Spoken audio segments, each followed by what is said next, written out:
What's good, y'all? Buckle up, coming through on a quick drop. So, real quick, y'all, I wanted to chime in on something real quick, right? On a situation that y'all just seen happen with Rick Ross. I don't know if y'all heard about the situation with Rick Ross, but the reason I want to chime in on it because it's kind of comparable to what you hear the goofy motherfucker BFTB talk out his mouth a lot when he talking to a lot of these people state to state online. So I'm gonna chime in on that. Like 50 Cent say, this is just a unfortunate situation. You know what I mean? For Rick Ross. You know what I mean? Y'all seen Rick Ross just did what BFTB tell so many dudes online, state to state, that he would do, that Rick Ross just did. And what were the results? Y'all just seen what the results were with Rick Ross going into unknown territory, city that he has know nothing about him, wasn't raised in, people don't know him, don't know shit about him at all. And he actually thought he was going to come there and disrespect that man in his hometown. And y'all seen what the results was. With his fucking security guard that got knocked out and all kinds of crazy shit. Right? Now, and the crazy part about it, Drake had a bunch of white boys riding for him in his hometown. Because, of course, that's where the fuck he from. That's where he from.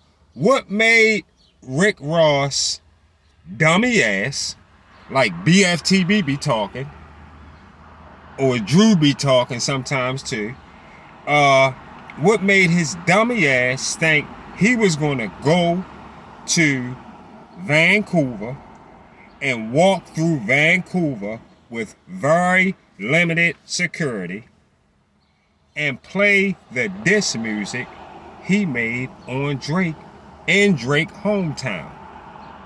It would be the same as if BFTB thinking he gonna come into another nigga state that he been online calling all kind of bitches and blah blah blah and meet them online and do the same thing. It's the same shit. You think you're gonna just diss the man, right? You gonna catch a plane to his state, cover this state and disrespect? Don't nobody know you? And not put it like this, don't enough people know you anyway? If you know anybody, unless you really, really, really know the right people to save your fucking life. That's it. And we got people out here saying we shouldn't think it's funny, the Rick Ross situation, or how could people laugh at the fact that they were calling Rick Ross a nigger while all the shit was going on? Not nigger, nigger. Look like the kind of white boys that fuck with a lot of black people. And people mad because Rick Ross was a motherfucking dummy for being there. And then being disrespectful on top of being there. All the money you got or who you think you might be in a state or city that you not from, 99% of the time gonna go ugly for you. 99% of the time that will go ugly for you. You too far away and you simply don't got enough resources, especially if you fucking with a nigga that got a big team in that particular city. And Drake been living there in Vancouver all his motherfucking life. You not from there. Your chances are slim to none. So this is why when BFTB drove through Baltimore, heading to Philly, he decided not to stop that car and start his live show in the Hooters restaurant downtown like he said he would before he left on his way coming there that way, like he said he would, but he changed his mind. Why? Why you think when he got to Baltimore and was heading to Philly, he changed his mind about making a stop? Why? Because he would have gotten that same Rick Ross treatment that Rick Ross just got in Vancouver. But in Baltimore, an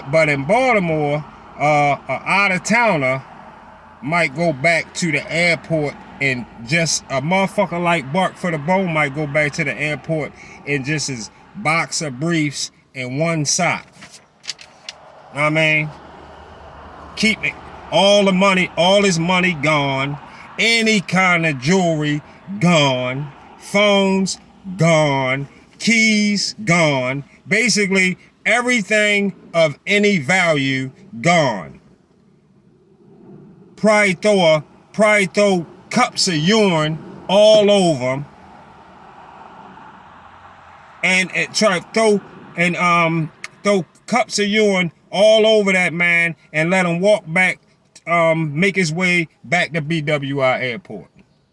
That's what that day would be like. That's a guaranteed 100% fact. That's a guaranteed 100% fact had he stopped and done his motherfucking life. Yeah, Rick Ross just gave an example of how shit like that turn out. Yeah. Then after that shit over, if Bark for the Bone did that, when he would have went through what Joe just went through, the way I just said he would have went through it, then Bark for the Bone would have shut his motherfucking channel down. Out of shame. Real shit. See y'all on the Get Back.